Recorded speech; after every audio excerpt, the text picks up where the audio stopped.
In this video, I'm going to explain how Udemy actually works, why it became so popular, and most importantly, who it's a good fit for and who it's not. This isn't a review or a recommendation.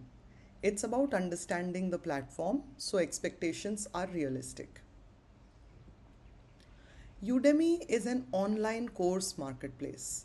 It hosts thousands of courses created by independent instructors. And learners typically buy courses individually with lifetime access. What's important to understand upfront is that Udemy is not a degree program, it's not a coaching platform, and not a guided learning journey. It's a marketplace designed for access and flexibility. Udemy became popular because it lowered barriers on both sides. On the one hand, for learners, courses were inexpensive and easy to access. For instructors, it offered a way to teach and reach a global audience without needing institutional backing. This combination of low cost, variety, and convenience drove rapid adoption. Udemy was founded in 2010 at a time when online learning was becoming more mainstream. The original idea was simple. If someone had useful knowledge, they should be able to teach it online, and learners should be able to access it easily. The emphasis from the start was on openness and scale. So, what was the original objective of Udemy? Udemy's original objective was to democratize teaching. It aimed to scale practical skill learning, keep prices affordable, and let the market, through ratings and reviews, determine quality. It was never designed to be a career transformation platform or a highly structured curriculum. Understanding this design intent explains many of its strengths and limitations. In Udemy's model, instructors create and upload courses independently. The platform handles hosting, discovery, and payments, while learners rely on ratings and reviews to access quality. This model allows speed and volume, but it also means consistency is not guaranteed. Quality varies because instructors vary. So, has Udemy changed over time? Yes, Udemy has changed over time.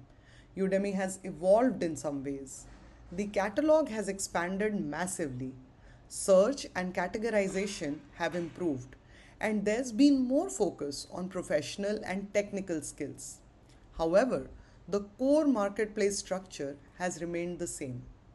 Courses are still largely self directed, and quality still varies widely.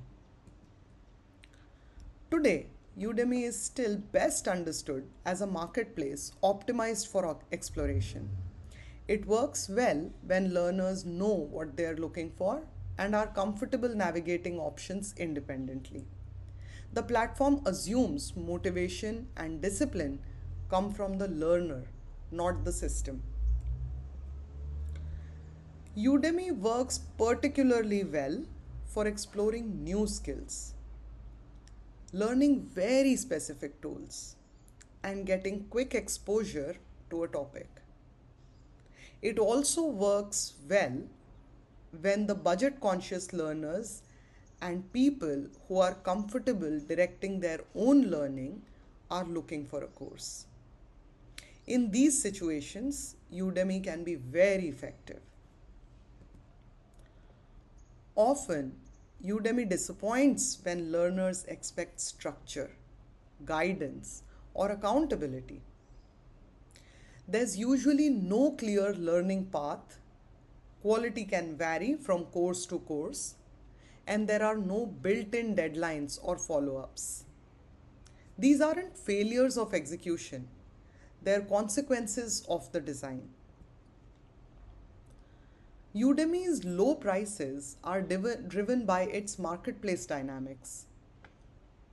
There's intense competition amongst instructors, a high volume model, and frequent promotions. Low prices doesn't necessarily mean low value, but it does influence how courses are perceived and used. To use Udemy well, it helps to be intentional. Buy courses with a specific goal in mind rather than browsing casually. Don't assume longer courses are better, and don't rely on ratings alone. Think of Udemy courses as reference tools rather than complete programs. Udemy may not be the right fit for learners who need structure, external accountability, or guided career transitions. People who learn best with clear progression paths or mentorship will often find other platforms more suitable. Udemy makes most sense as a starting point, a supplement, or a low risk way to explore interest. Used in the right context, it can be extremely useful. Used with the wrong expectation, it can feel disappointing. Understanding how Udemy was designed helps explain why experiences vary so much.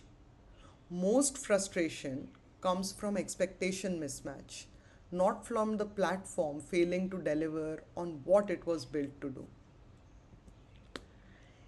In the next videos, I'll compare Udemy with more structured platforms and subscription based models so you can see how different designs suit different learning goals. Thank you for watching and listening.